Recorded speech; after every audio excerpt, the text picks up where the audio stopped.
Assalamualaikum, selamat pagi. Terima kasih untuk anda yang terus bersama kami di saluran 502 bernama TV. Pagi ini sekali lagi di Apa Khabar Malaysia. Salam Malaysia, Mak Dani bertemankan saya Cedi dan juga rakan tugas Izu Yusof menemani anda pagi ini. Tak kiralah walau apa jua yang anda lakukan 3 saat ini. Mungkin ada di antara kita yang baru saja masuk kerja, memulakan tugasan. Ada juga yang mood cuti on. Sebab apa? Sebab mood cuti sekolah dah pun bermula. Anak-anak kita mungkin cuti sekolah selama seminggu ni. Ada mak bapak yang turut ambil cuti bersama untuk memenuhi cuti anak-anak itu juga. Baik, apa pun yang anda lakukan, terima kasih banyak-banyak kerana bersama-sama dengan kami. Tentunya di Apa Khabar Malaysia ni, Zu, pagi ni kita sediakanlah macam-macam berita yang menarik, isu-isu semasa yang akan kami kongsikan bersama-sama dengan anda. Tapi sebelum itu kita nak mulakan dengan sebelum kita mulakan dengan portal, saya rasa masih tak terlambat untuk saya mengucapkan selamat Hari Wartawan Nasional 2023 kepada semua rakan-rakan media di luar sana yang bertugas sebagai wartawan, editor dan sebagainya, kerana kita tahu fungsi sebagai seorang wartawan ni kepada penyampaian maklumat itu sangat penting. Kita sebagai wartawan juga tak kisahlah langsung ataupun tak langsung mempunyai peranan yang masing-masing dalam menyampaikan maklumat yang direct ataupun indirect kepada masyarakat di luar sana. Info banyak, tapi penyampaian itu penting dalam kita membangunkan sesuatu info yang dan menyampaikan maklumat juga. Yes, betul.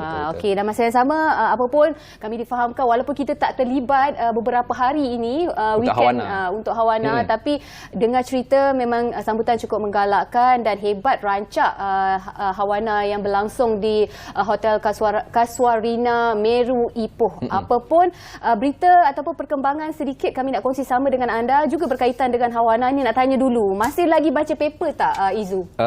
Kadang-kadang baca, kadang-kadang tak baca.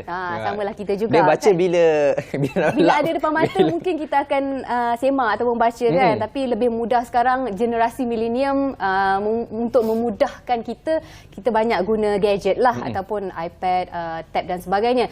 Dan masih lagi sebenarnya menyentuh tentang surat khabar ni. Orang kata kalau baca surat khabar ni orang-orang lama, old timer, veteran kita masih lagi pegang newspaper kan.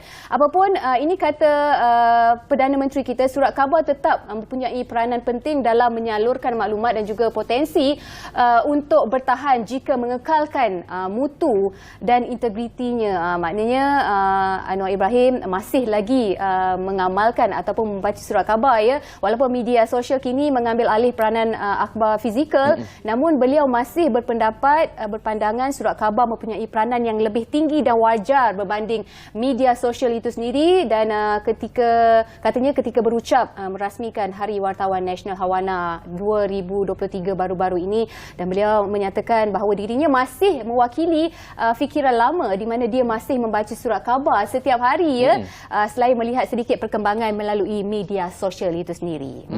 Dan dalam masa sama juga untuk kita menghargai usaha Perdana Menteri Datuk Seri Anwar Ibrahim yang mengangkat martabat kebebasan media di Malaysia. Pada semalam juga Perdana Menteri telah menerima kad media selaku simbolik untuk menghargai sumbangan media. Dan kalau tak silap saya, beliau menerima kad media berwarna emas sebagai salah satu simbolik. Dia secara generalnya kad media ni dia ada 5. Yang pertama warna hijau iaitu mewakili media rasmi kerajaan. Yang kedua warna biru mewakili media tempatan, cetak dan elektronik. Dan yang ketiga warna kelabu mewakili media digital. Warna merah mewakili media antarabangsa. Dan yang terakhir warna emas iaitu sebagai pegawai penyelaras media yang selalunya dipakai oleh warga Jabatan Penerangan Malaysia ataupun JPN sahaja. Jadi tahniah dan syabas kita ucapkan kepada Menteri. Lepas ni boleh sama buat coverage. Sambil-sambil tu dia boleh jadi wartawan juga. Saya nak dapatkan itulah warna emas tu juga. InsyaAllah. Boleh. Okey, dalam kerancakan Hawana kita sambut ya Hari Wartawan Nasional. Sebenarnya tidak dilupakan orang lama ataupun veteran old timer kita ya, dalam orang kata terlibat sama menjadi sebahagian daripada pengamal media. Sebelum ini juga turut diraikan di mana 3 wartawan veteran Perak menerima bantuan tabung kasih Hawana sempena sambutan Hari Wartawan Nasional Hawana 2023. Inisiatif yang bertujuan untuk menyantuni pengamal media ini iaitu bekas petugas media, wartawan veteran yang memerlukan, dan mereka ialah bekas pemberita bebas iaitu Au Soha ataupun Au Komeng yang berusia 74 tahun, merupakan pemberita sambilan akhbar Tamil Malarvi Maniam yang berusia 76 tahun, dan juga editor portal portal berita independent.my, iaitu Harun Syafiee, 65 tahun. Kata Perdana Menteri Datuk Seri Anwar Ibrahim yang menyampaikan bantuan berkenaan sepeda dengan perasmian Hawana 2023 baru-baru ini. So, kita dapat tengok ada satu tabung. Tabung kasih Hawana. Kalau inisiatif itu daripada KKD, Kementerian Komunikasi dan Digital, tetapi pelaksanaannya itu daripada bernama sendiri. Jadi kepada wartawan di luar sana, bukan sahaja kita lihat sumbangannya semasa bekerja, tetapi selepas bekerja, selepas dah bersara pencen dan sebagainya, ada inisiatif-inisiatif yang diberikan. Sebab kita tahu tak semua wartawan ada pendapatan tetap macam portal, media digital dan sebagainya. So mereka mengharapkan seperti klien dan sebagainya. Jadi tak semualah ada pendapatan tetap, sebab bila dah bersara ni ada yang bekerja sendiri dan sebagainya. So jasa mereka sebagai wartawan itu tetap diberi perhatian. Ya, dan kita harapkan jugalah sumbangan ini bukan sahaja pada hari-hari tertentu, malah kita harapkan berterusan sampai bila-bila dalam membantu mereka yang memerlukan dan di saat-saat kesukaran. Betul. Baiklah, selain daripada itu, ingin kami kongsikan bersama-sama dengan anda, ini berkaitan dengan akidah yang bersih, mampu selamatkan diri daripada syirik. Seperti yang kita tahu, syirik ini satu perkara yang tak tentu dan satu yang orang kata tak betul pun sebenarnya, ya, di mana akidah yang bersih mampu menyelamatkan seseorang itu daripada syirik dan membawa kepada jalan jalan hidup yang benar, iaitu titah pemangku Raja Perlis Tuanku Said Faizuddin Putra Jamulul Lail, di mana baginda bertitah syirik adalah ibu kesalahan fikir yang membawa seseorang ke arah cara fikir yang salah dalam pelbagai perkara. Jadi titah baginda, khurafat ataupun kepercayaan yang tidak berasas hanya akan merosakkan fikiran manusia itu sendiri. Jika dibiarkan, manusia akan mengharap kepada sesuatu yang tak wujud, tak benar dan yang tak pasti. Dan katanya lagi, Islam adalah suatu agama yang meletakkan tauhid kepada Allah Azza wa Jalla sebagai teras dalam penerimaan segala amal ibadah kita. Kalau boleh, jauhi syirik. Jadi apapun, kembali ke pangkal jalan, pada akidah kita kembali. Agama itu dah letakkan asasnya cukup cantik. Jadi apapun, kembali kepada asas agama. Islam adalah agama yang benar. Kembalilah ke pangkal jalan. Akidah itu kena jaga, sebab akidah adalah penentu segala-galanya. Baik, sebelum kita ke tajuk utama kita pada hari ini bersama dengan tetamu yang kita akan bawakan khas berkaitan dengan kesihatan, kita saksikan dahulu ramalan cuaca yang telah disediakan.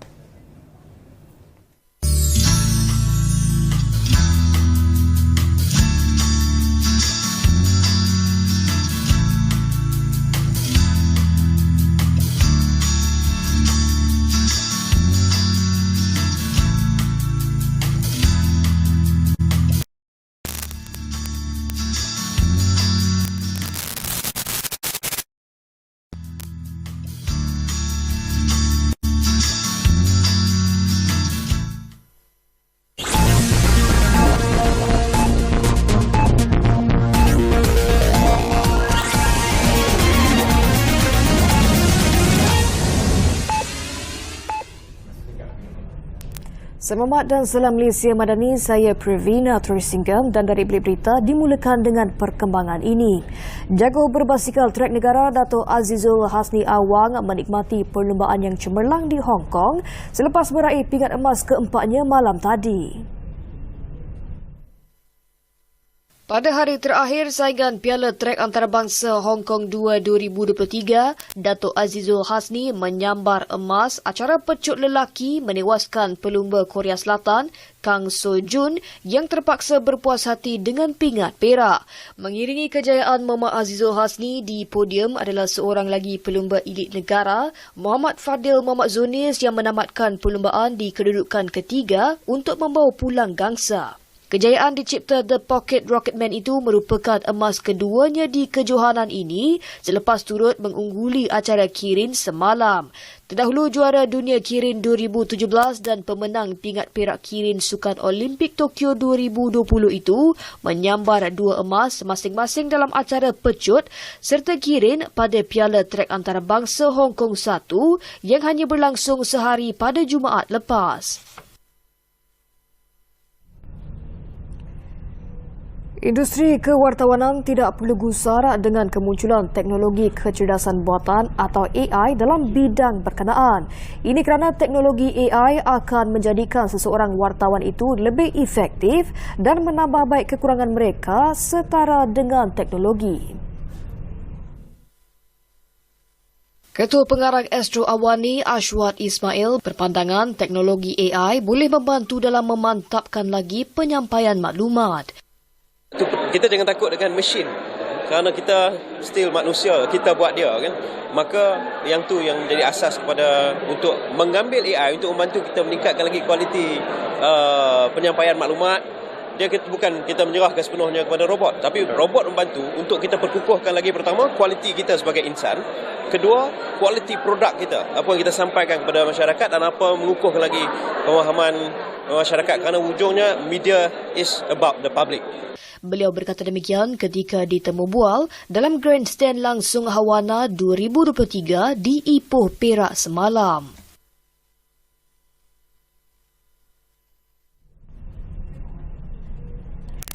Fenomena istiwa azam iaitu kedudukan matahari berada tepat di atas Kaabah di Kota Suci Mekah berlaku pada 5.18 petang semalam.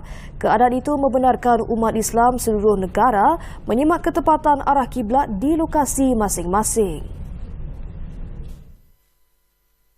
Menurut penolong pegawai hal ehwal Islam Unit Falak Pejabat Mufti Wilayah Persekutuan Muhammad Saidul Marjuni, fenomena ini berlaku 2 kali setahun iaitu pada 28 Mei dan 16 Julai apabila kedudukan matahari berada tepat di atas Kaabah di Kota Suci Mekah yang menjadi kiblat umat Islam ketika mendirikan solat.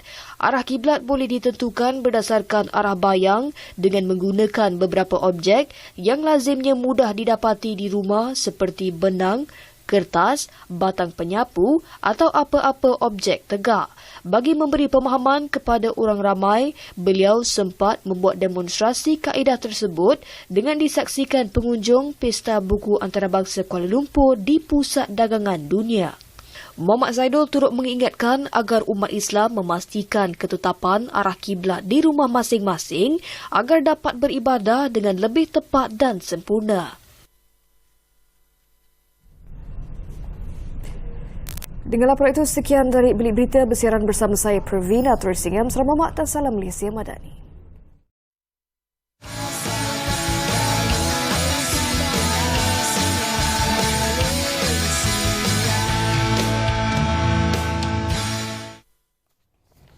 Baik, bertemu kembali dalam Apa Khabar Malaysia. Menyebut berkaitan kesihatan, antara salah satu faktor yang kita tak boleh mengelakkan adalah pertambahan ataupun peningkatan berat badan sehingga menyebabkan seseorang itu mengalami obesiti. Jadi apabila kesihatan kita terganggu akan mengganggu juga kita punya urusan kerja yang lain. Tapi nak bercakap pasal kita punya topik pada hari ini iaitu kempen Kita Kurang Bantu Kawal Obesiti. Kita bawa kepada anda satu panel yang kita kata arif juga untuk bercakap soal kawal obesiti ini selaku ketua unit pembedahan gastrointestinal atas metabolik dan bariatrik Fakulti Perubatan Universiti Kebangsaan Malaysia iaitu Profesor Madya Datuk Dr. Nik Riza Kosai Nik Mahmud. Apa khabar Datuk? Apa khabar Datuk? Assalamualaikum warahmatullahi wabarakatuh. Khabar baik. Selamat pagi.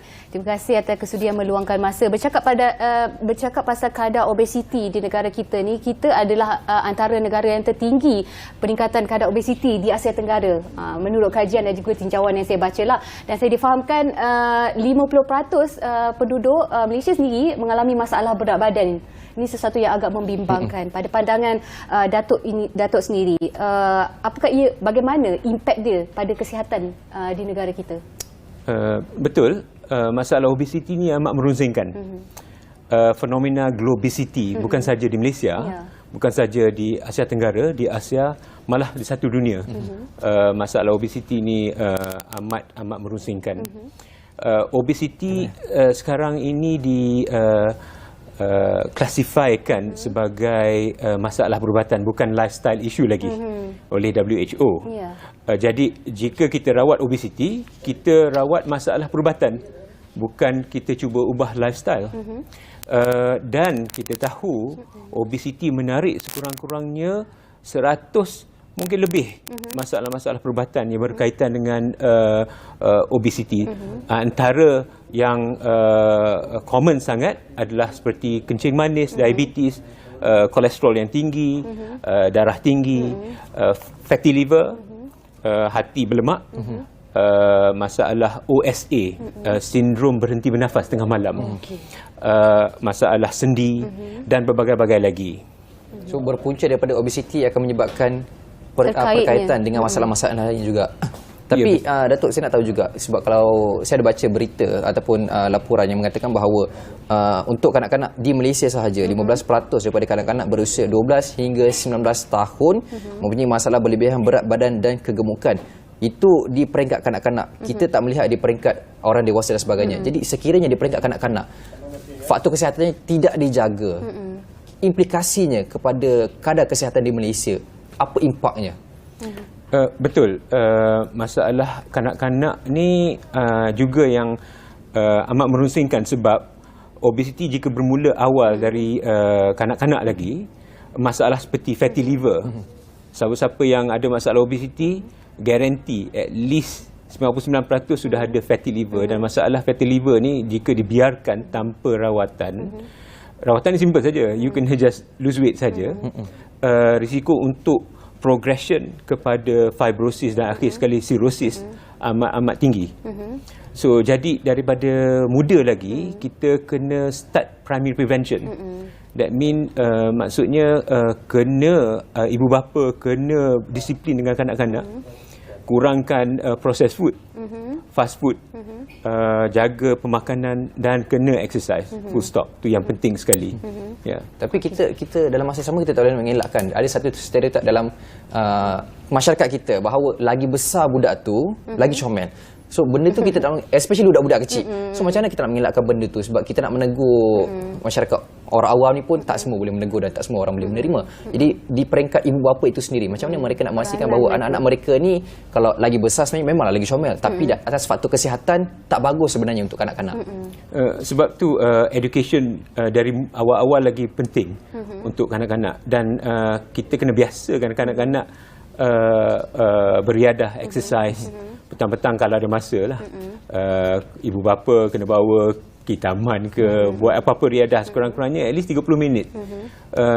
Dan juga pemakanan tu yang penting. Jadi kalau saya nasihat seseorang itu untuk kurangkan berat badan, you kena fokus at least 70% kepada pemakanan dan 30% exercise. Tapi tak ada shortcut. Untuk elakkan masalah di jangka masa depan, kena bermula daripada awal lagi dan kena betul-betul disiplin.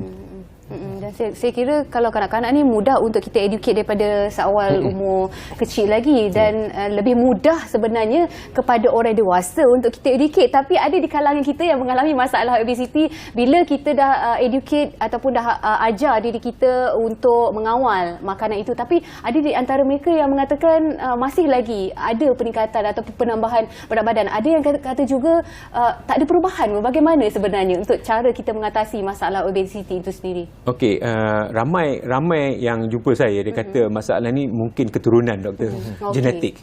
Tapi sebenarnya masalah genetik ni amat jarang sangat, kurang daripada 1%. Saya hanya pernah rawat mungkin 2 orang yang ada masalah pure genetik. Prader-Willi syndrome, satu lagi leptin deficiency syndrome. But amat jarang. Kebanyakannya sebab just tak jaga makan dan tak exercise. Apatah lagi waktu COVID 2 tahun di mana kita kena lockdown, terkurung, jadi tak ada buat aktiviti, makan.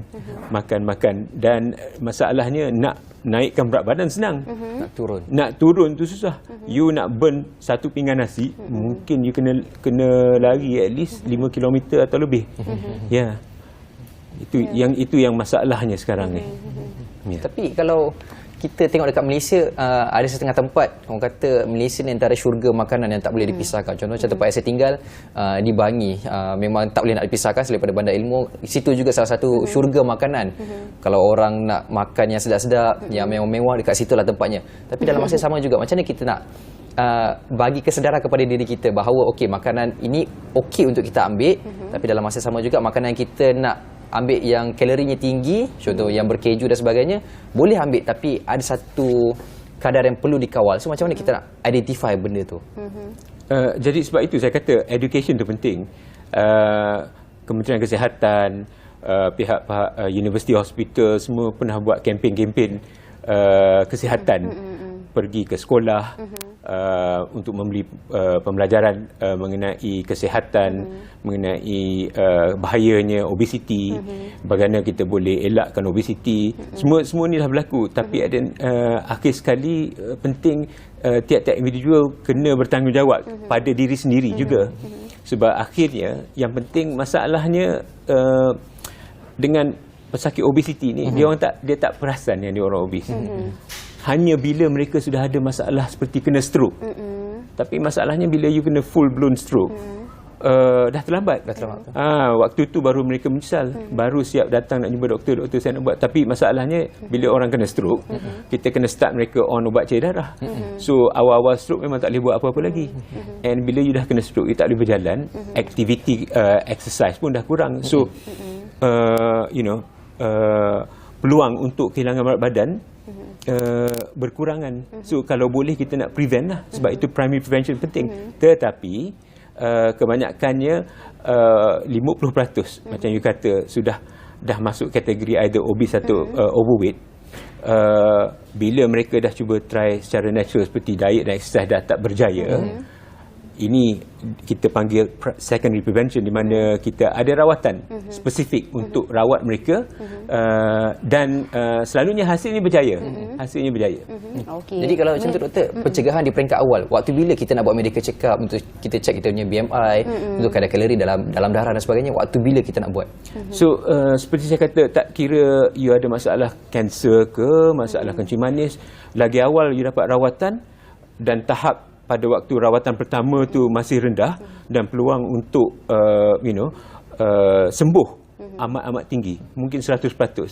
So kalau boleh seawal-awalnya, dan kalau you boleh buat medical check up sekurang-kurangnya setahun sekali, sekurang-kurangnya buat blood test, fasting blood test, at least nak tengok you punya kadar gula, kolesterol dan liver function. Ni adalah penting untuk memberitahu bahawa kita dah ada metabolic syndrome atau tidak. Ya, dan selebihnya daripada kalau ada masalah dalam blood test, baru kita buat test-test yang lain lah. Okay, lepas ni kita try check walaupun kadang-kadang kurus pun tak semestinya sihat ya. Itu dia. Check up perlu kita lakukan kalau boleh 6 bulan sekali. Okey, menyentuh tentang cabaran untuk mengurangkan berat badan itu sendiri. Pemakanan adalah faktor utama yang menjadi cabaran untuk kita menurunkan berat badan. Selain daripada itu, orang akan fikirkan macam makanan, okey, selain daripada makanan, ada tak cara lain untuk menurunkan berat badan itu sendiri? Tapi Datuk, soalan tu, jawapan tu kita simpan dulu. Siap, kalau dah tanya ni susah nak berhenti. Jawapan tu Datuk simpan dulu. Kita berehat sekejap. Jangan kembali selepas ini.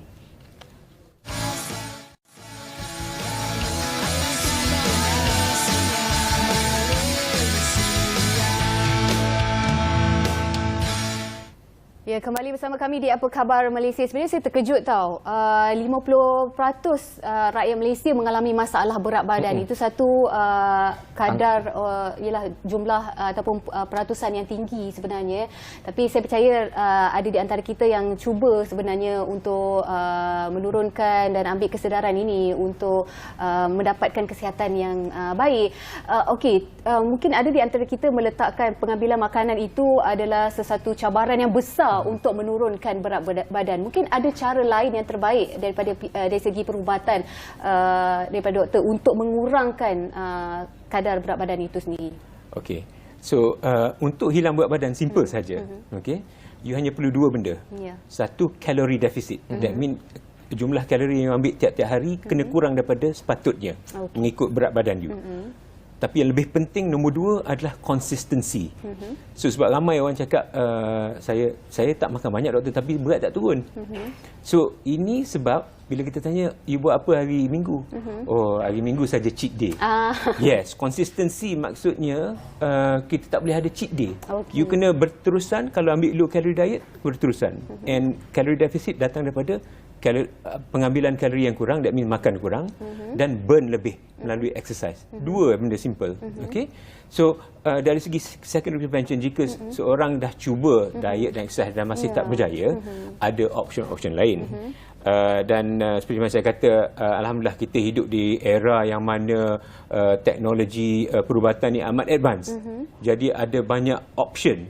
Antara optionnya adalah seperti ubat untuk hilangkan berat badan, intragastric procedure, that means antaranya seperti kita letak belon dalam perut. Okay.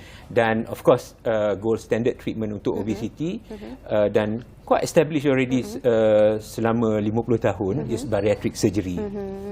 Okay, selain daripada alternatif yang disebut tu, bariatric surgery kita dah biasa dengar, tapi istilah penggunaan belon telan bagi saya agak baru, agak jargon sebab tak pernah dengar lagi. Mungkin doktor boleh jelaskan secara terperinci sedikit berkaitan dengan kaedah belon telan ni. Okey, so penggunaan belon untuk pengurangan berat badan sudah berlaku lama.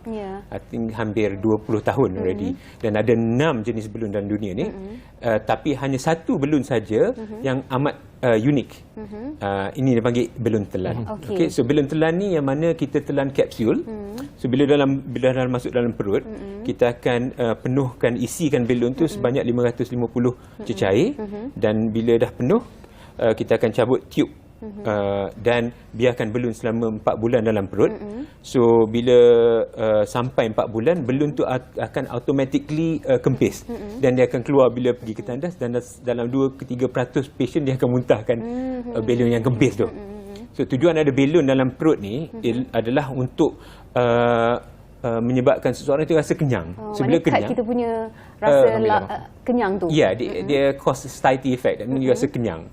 Selera masih ada, tapi bila you kenyang, you bila makan sikit dah rasa kenyang, you akan berhenti makan. So dia akan lama-lama train kita punya otak supaya berdisiplin dan makan sikit dengan kerap. Siapa sebenarnya yang boleh mendapatkan kaedah rawatan sebegini? Adakah kadar berat badan tertentu sahaja yang boleh ataupun sesuai untuk dapatkan kaedah rawatan telan belon ni? Okey, jadi kita ada clinical practice guideline, okey, yang paling baru akan dirasmikan pada bulan Jun ni.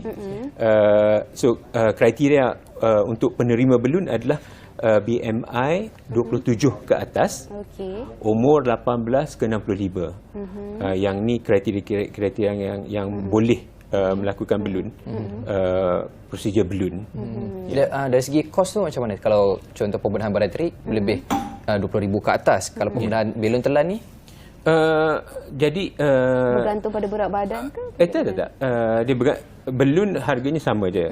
Tapi ada banyak proses di mana di Malaysia ni ada rawatan di bawah government service atau public list, ada juga under private. So harga dia mengikut yang mana kita buat. Kalau you ada government servant contohnya, you boleh apply jika memang you sesuai untuk buat. Contohnya ada masalah obesiti yang teruk dan ada masalah lain dan perlukan kekurangan berat badan, dan belon tu adalah paling sesuai untuk you, boleh apply untuk dapat reimbursement daripada GPA contohnya lah. So range harga tu antara berapa hingga berapa? So range harga, masalahnya harga belon tu yang costly sikit lah, sebab dia memang advance. Dalam 11-12 ribu macam tu. Maknanya still affordable lah untuk mereka yang memilih alternatif lain selain daripada pembedahan tu. Ya. Jadi range dia dalam 12 ke 18, bergantung kepada obat, sebab kita kena bagi obat juga untuk kurangkan the side effect sedikit selepas procedure. Menyentuh tentang sudut perubatan itu sendiri, penurunan berat badan secara mendadak dengan kaedah telan belon ini, sudut pandang doktor bagaimana? Adakah ia baik ataupun mungkin ada pandangan doktor tersendiri? So yang penting sekali, nama lagi rawatan-rawatan ni is rawatan untuk orang yang ada masalah obesiti. So obesity, so mengikut Asian criteria, BMI 27 ke atas dah kira severe overweight atau dah permulaan obesity. Yeah. So sebab itu jika you buat dengan BMI yang rendah, berat mungkin tak turun. Okey. So it defeats the purpose of buat the procedure lah. So jika you buat untuk memang orang yang perlu, ada masalah obesity dan ada masalah kencing manis, antaranya apa-apa kita buat ni kena mengikut scientific evidence. Dan setakat ini belon telan hampir 120,000 belon telan telah dimasukkan untuk penduduk dunia ni yang ada masalah obesity. Dan dari segi scientific evidence sudah menunjukkan kehilangan berat badan antara 10 ke 15% dalam masa 4 bulan. Dan tahan lasak juga, di mana mereka follow patient di jangka masa panjang selama 18 bulan dan 90% ke atas dapat maintain berat yang dah hilang. Juga kencing manis pun dapat dikurangkan dari segi HbA1c. So banyak manfaat jika pesakit tu perlulah buat belun. Kalau tak perlu, dan manfaat dikurangkan. Okey, faham. Maknanya kalau contohnya lah, ada di antara kita mungkin ada wang lebih, nak badan cantik, walaupun tak ada masalah kesihatan, tak ada masalah obesiti, boleh tak ataupun digalakkan ataupun bagaimana, boleh atau tidak seseorang itu melakukannya? So kita tak galakkan, kalau boleh kita cuba elakkan orang yang tak sesuai untuk buat belun. Sebab cara yang terbaik of course cara natural. Tetapi masalahnya bukan saja masalah kewangan. Sebab dari segi kesihatan itu sendiri. Ya, dari segi kesihatan, dan jika seseorang itu perlu bantuan dari segi kewangan untuk mendapat rawatan ini, kita boleh tolong. Kita boleh tolong. Ada banyak option di Malaysia yang kita boleh tolong. Sebab kita tak nak exclusively bagi peluang untuk orang yang ada duit untuk buat rawatan ni. Kita akan tolong semua rakyat Malaysia yang ada masalah obesity. Tak kira mengikut kemampuan Malaysia. Jika tak mampu, kita akan cuba tolong dari segi keuangan. Dan kita turut difahamkan, doktor ada juga jalankan satu kempen, iaitu kempen Kita Kurang untuk membantu kawal obesiti. Mungkin doktor boleh terangkan secara ringkas mengenai kempen Kita Kurang ni berkaitan dengan apa dan di mana, pada waktu bila? Okey, seperti mana kita tahu, tak kira mana-mana program, jika program itu dilakukan tanpa supervision, selalunya tak berjaya sangat. Okey. So, kempen Kita Kurang ni dia adalah kolaborasi bersama dengan Belon Telan. Okey. So eksklusif dengan Belon Telan, di mana program untuk 1 tahun. Okey, di mana Kita Kurang tu is a team sebenarnya. It's a teamwork, di mana dalam team tu ada nutritionist, ada manager yang monitor progress patient. So bagi semua patient yang akan melalui rawatan belun, mereka akan dapat free macam Garmin watch, electronic weighing scale, dan akan download ada satu apps yang mana tiap-tiap kali mereka timbang, kita akan masukkan data dan kita dapat monitor progress pesakit selama-lamanya. So selagi patient boleh contribute, kita boleh tengok untuk 1 tahun, 2 tahun, 3 tahun. So ada banyak manfaat. Dan dalam masa 1 tahun tu termasuk patient ada belun, sebab belun tu selama 4 bulan. Selepas tu kita akan monitor, kita akan guide dan tolong bagi nasihat dari segi pemakanan oleh nutritionist. Dan kita dapati mengikut kajian kita buat setakat ini kita dah masukkan lebih daripada 500 belun. Alhamdulillah, purata kehilangan berat badan 13%, dan jumlah daripada 500 kita dah kurangkan hampir 5,600 kilogram. So hampir sama dengan berat lori 5 tan. Yes.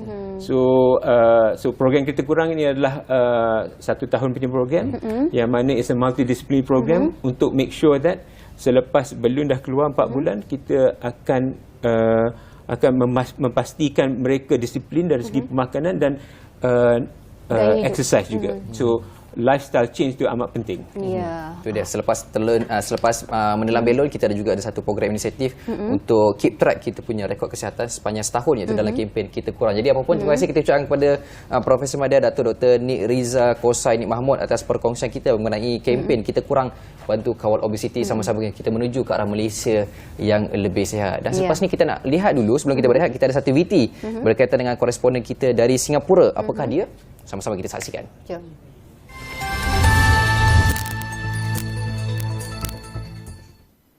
Ya, ekonomi Singapura meningkat 0.4% pada asas tahun ke tahun pada suku pertama 2023 menyederhana daripada perkembangan 2.1% pada suku sebelumnya. Menurut Kementerian Perdagangan dan Industri Singapura atau ringkasnya MTI, pihaknya mengekalkan ramalan pertumbuhan keluaran dalam negara kasar atau KDNK bagi tahun ini pada 0.5% hingga 2.5%. Dari segi prestasi sektor pembuatan merosot 5.6% tahun ke tahun, lebih buruk daripada penguncupan 2.6% pada suku terdahulu. Prestasi lemah sektor itu adalah disebabkan output yang berkurangan di seluruh kluster kecuali kluster kejuruteraan pengangkutan. Namun sektor pembinaan di publik ini berkembang 7.2% dan meneruskan pertumbuhan 10% pada suku terdahulu, dengan output pembinaan sektor awan dan swasta meningkat pada suku berkenaan. Sektor penginapan pula menukuk 21.9% tahun ke tahun, meningkat daripada pertumbuhan 7.8% pada suku sebelumnya. Pertumbuhan pada suku itu disokong oleh pemulihan kukuh bagi ketibaan pelawat antarabangsa daripada asas rendah dalam tempoh sama tahun lepas apabila sekatan perjalanan masuk masih dilaksanakan berikutan COVID-19.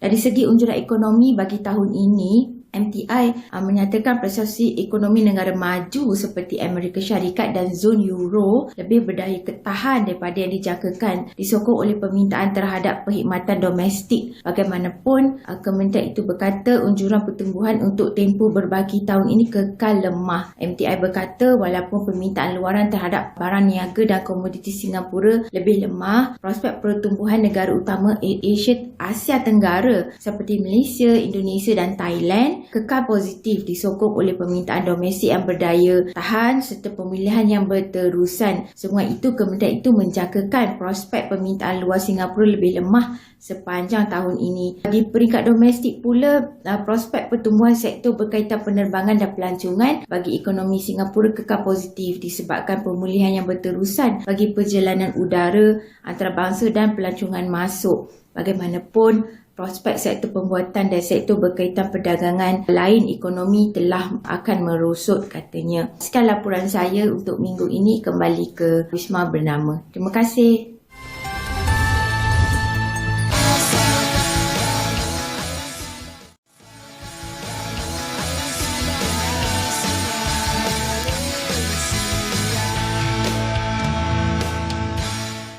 Masih lagi bersama kami di Apa Khabar Malaysia. Ada yang tonton kita menerusi media sosial di platform Facebook.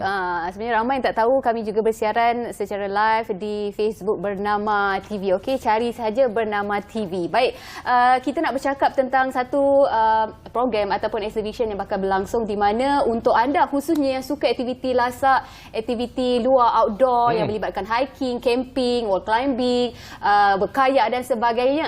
Ini peluang untuk anda terlibat sama, mungkin masih lagi di bawah jagaan ibu bapa. Bagi tahu mak bapa sekarang ni musim cuti sekolah, boleh terlibat sama untuk program outdoor sebegini di mana PJ International Outdoor Expo 2023 sekali lagi diadakan. Untuk bercakap tentang itu, kita bersama dengan pengarah media PJ International Outdoor Expo 2023, Encik Zahran Zawahir. Selamat pagi. Selamat pagi. Terima kasih kerana sudi meluangkan masa. Mungkin secara ringkasnya, ini penganjuran yang kedua. Ya, betul. Okey, mungkin boleh bagi tahu kami atas tujuan apa expo outdoor ini diadakan? Expo outdoor ini diadakan yang pertama sekali yang waktu kita buat pada edisi pertama, ianya diadakan kerana kita keluar daripada fasa pandemik ke fasa endemik. Jadi ramai yang terperap. So 2022 kita buat back to nature.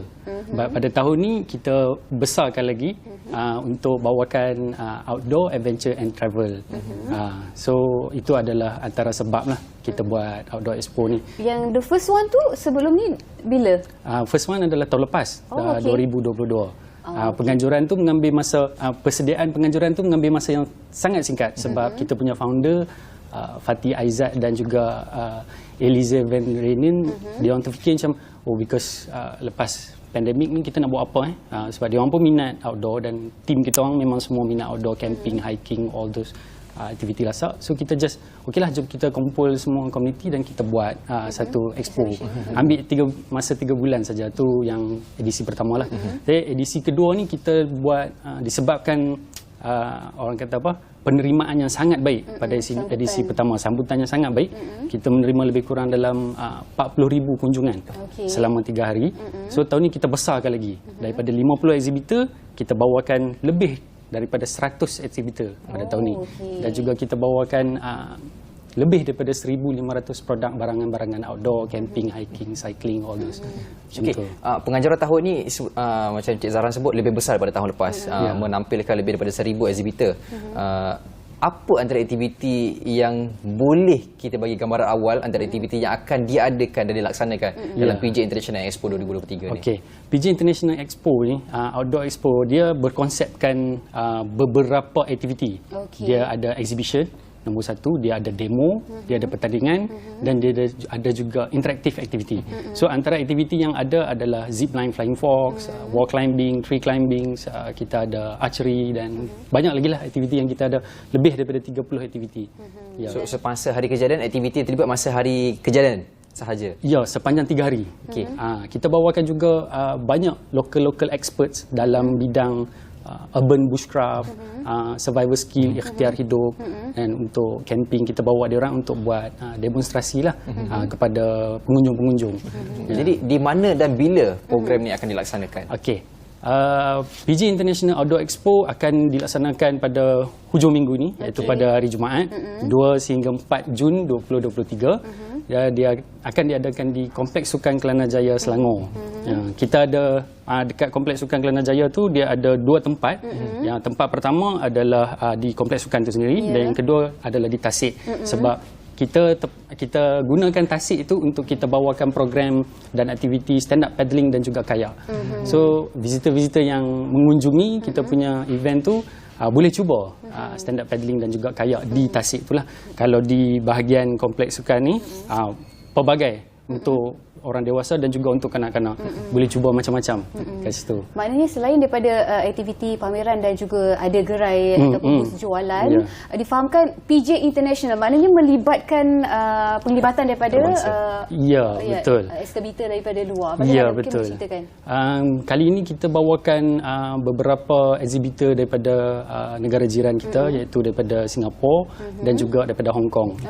Mereka akan datang dan akan membawa dia orang punya outdoor equipment dan gears lah untuk buat pameran dan juga untuk jualan lah. Jadi antara brand yang dia orang bawa ni adalah brand yang lama, brand yang terkenal.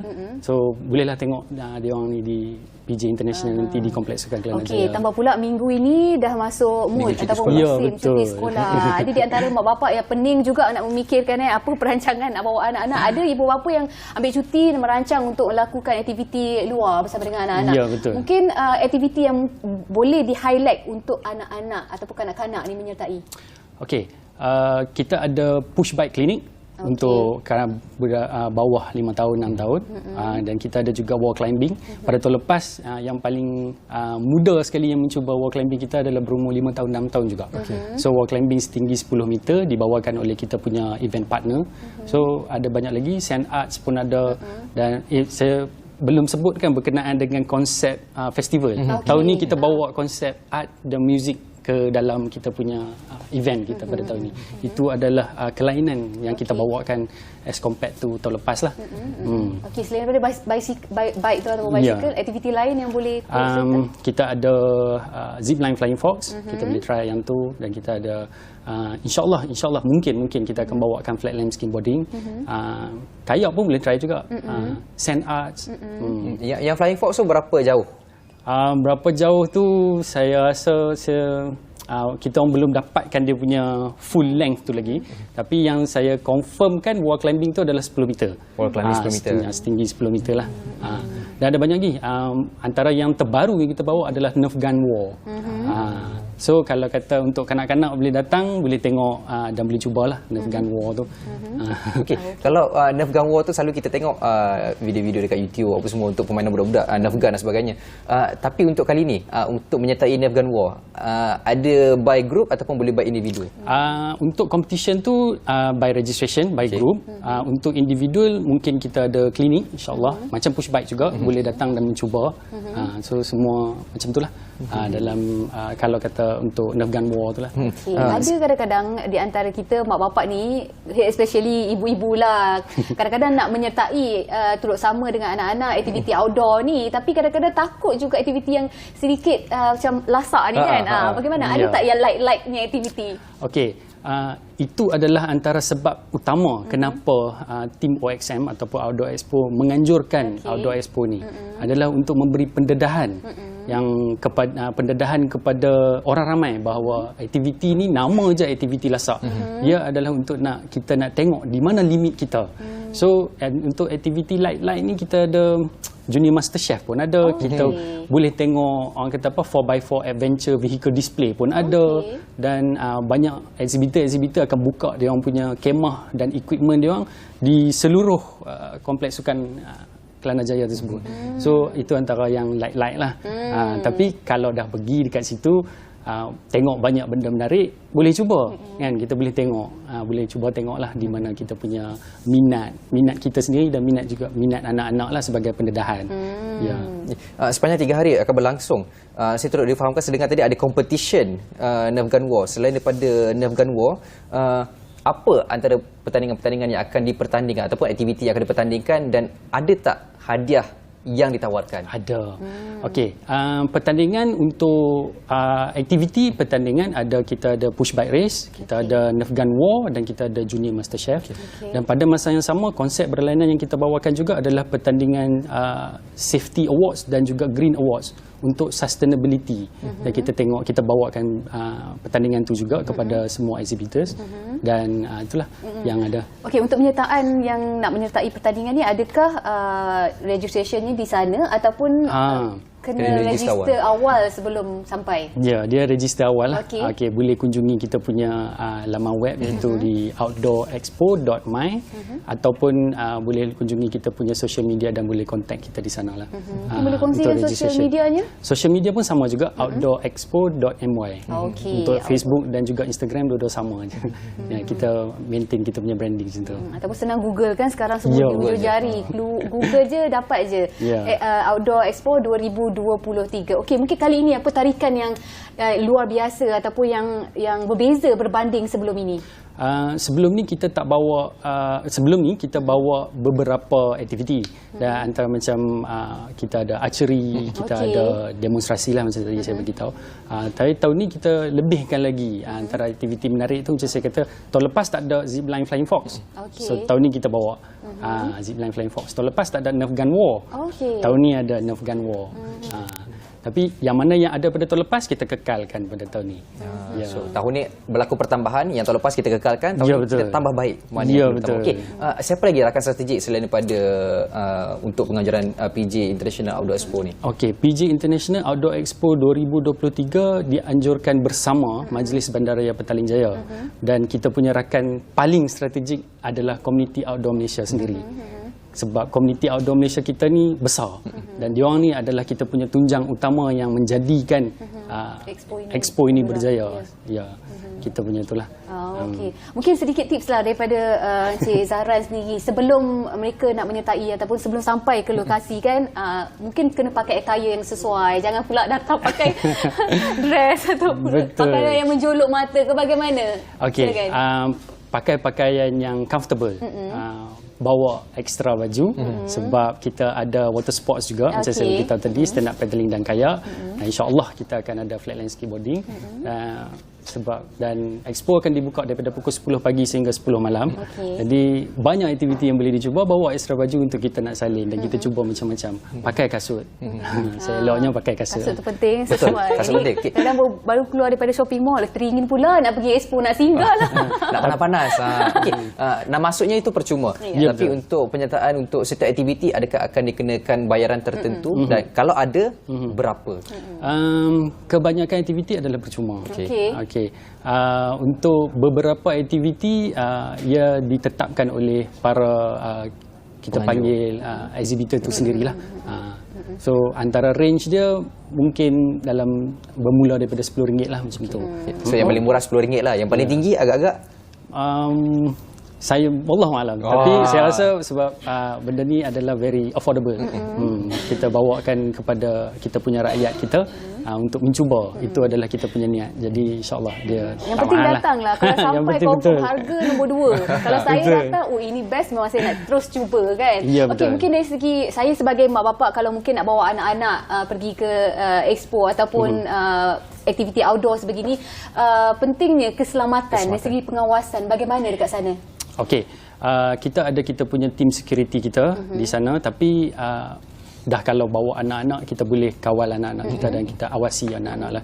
Tapi disebabkan dia adalah satu aktiviti outdoor di mana kita nak tengok anak-anak kita ni, orang kata apa, cuba itu, cuba ini. So kalau boleh kita just awasi sahaja macam tu, sebab kita nak enjoy pada aktiviti-aktiviti yang macam ni, pada program yang macam ni kan. So insyaAllah adalah selamatlah dekat Outdoor Expo. Dan kita punya kru pun memang semua kru-kru yang berpengalaman, yang memang semua very competent dalam bidang outdoor. So boleh bawa insyaAllah. Keselamatan tak ada masalah. Walau mana pun kita pergi sebenarnya kena juga pengawasan dan penjagaan mata kita pada anak-anak kan. Tak boleh nak mengharapkan orang lain. Betul. Okey. Silakan Cik nak tanya. Apa nak tanya? Mungkin sedikit lagi harapan daripada pihak Cik Zahran untuk mengajak khususnya penglibatan bukan sahaja orang Kuala Lumpur Bukan. Di luar saja boleh terlibat sama. Ya, silakan. Betul. Okey. Sempena musim cuti sekolah, bawa anak-anak cuba beberapa aktiviti-aktiviti baru di program-program outdoor ni. Kan, kunjungi di PJ International Outdoor Expo di Kelana Jaya. Dan juga kepada para peminat outdoor, datang kalau kita nak upgrade barang-barang, nak upgrade kemah, nak upgrade kasut, nak upgrade camping punya barang. Ya, betul. Untuk equipment dan gears tu semua. Kita ada banyak super brands yang kita bawa, dan juga daripada local brands sendiri pun ada dekat situ. So datang insyaAllah. InsyaAllah. 2 hingga 4 Jun. Bertempat di mana tadi? Kompleks Sukan Kelana Jaya. Kompleks Sukan Kelana Jaya. Jumaat, Sabtu dan Ahad. So waktu cuti-cuti sekolah ni, ibu bapa bolehlah ajak anak-anak meluangkan masa, bukan saja menghabiskan masa cuti sekolah dengan aktiviti berfaedah, tetapi juga meluangkan masa bersama keluarga. Orang kata sambil-sambil bercuti tu, sambil-sambil melasakkan diri, sambil-sambil cuci mata. Betul. Kata nak turunkan berat badan kan, kita amalkan gaya hidup yang sihat. So ada link kat situ. Jadi apa pun, terima kasih kita ucapkan kepada Cik Zahran Zawahir selaku pengarah media PJ International Outdoor Expo 2023 atas perkongsian mengenai expo yang akan dijalankan pada 2 hingga 4 Jun nanti. Jadi apapun, terima kasih kita ucapkan kepada anda selama 1 jam setia bersama kami dalam Apa Khabar Malaysia. Untuk itu saya Izul Yusof dan saya Cedi undurkan diri. Jaga makan, jaga pakai, jaga kesihatan anda. Sampai kita jumpa lagi. Assalamualaikum. Bye bye. Kalau senyum segar di pagi hari, terus bangkit yakin berdiri.